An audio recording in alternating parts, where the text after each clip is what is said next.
HSBC UK winner of the Positive Role Model Award for LGBT is not me, sadly. It is Katie Neeves.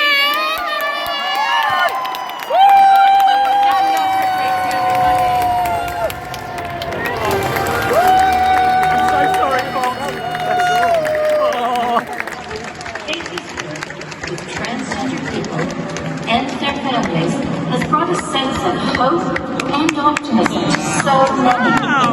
Her positivity is in evidence, even when she's holding power to account, and that's what makes Katie an outstanding role model. Hi, I'm Bobbi, the Chief Executive of Trans in the City. I just want to say that I fully support Katie Neeves in winning the National Diversity Awards Role Model Award. Katie does so much for the trans and non-binary community and fully deserves to win this recognition. I cannot think of a better and more deserving recipient of this award. Katie is funny, she's compassionate, she's humble, she's knowledgeable.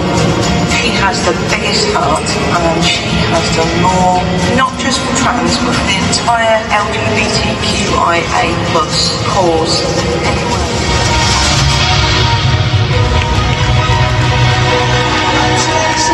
Katie Neeves! Oh my god. Well, that was worth buying a new dress for, wasn't it? It's funny, I was stood outside with my mouth open and somebody posted a letter. The old ones are the old ones. Right, okay. But through my social media videos, my trainings, speaking and presenting work with Cool to be Trans, I'm on a mission to show the world that trans people are not a threat. We are just ordinary people who want to be happy. That's all. Although I can be quite scary. You scared, Claire? You should. You should be. You should be. Like all publicly trans plus people, not a day goes by that I don't get called a paedophile, a predator, a groomer, a sex pest, or mentally ill on social media. Those vile messages increased significantly after delightful people such as J.K. Rowling, Graham Linehan, and other members of the gender-critical ideology movement tweet about me, write libelous articles about me, or talk about me on their venomous videos, amplified, of course, by the Daily Mail, The Sun, and all the trans-hostile UK media. However, that hate has been turned up to the max for all trans people after April the 16th this year, when the UK Supreme Court decided on the definition of sex and woman within the Equality Act 2010. However, our so-called Equality and Human Rights Commission decided to twist the knife by producing guidance which overreached the court judgment and recommended the segregation of trans plus people in same-sex spaces, with the aim of protecting women's spaces. The result? Well, the result is that vigilantes and overzealous officials now feel emboldened to challenge any woman who doesn't look female enough to fit their narrow view of what a woman should look like. So women are far less safe now. Trans hostiles feel they now have full permission to spew their bile in the mainstream media and on social media, while Keir Starmer, Wes Streeting and Bridget Phillipson gleefully take away basic human rights from trans plus people day after day after day. And trans plus people are scared right now. Really scared.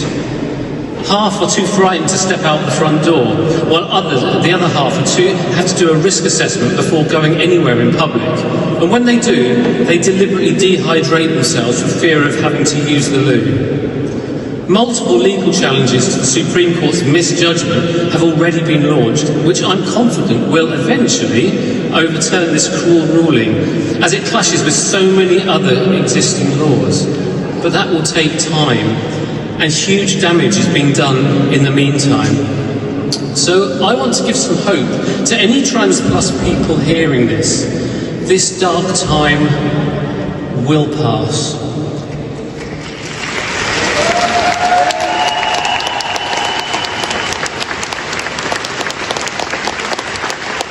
Most people are lovely people who don't want to offend.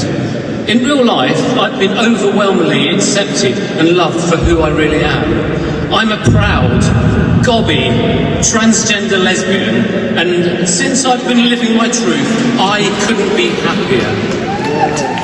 So, thank you, National Diversity Awards.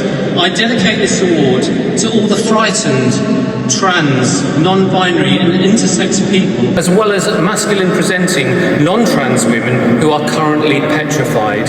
We all deserve better than this.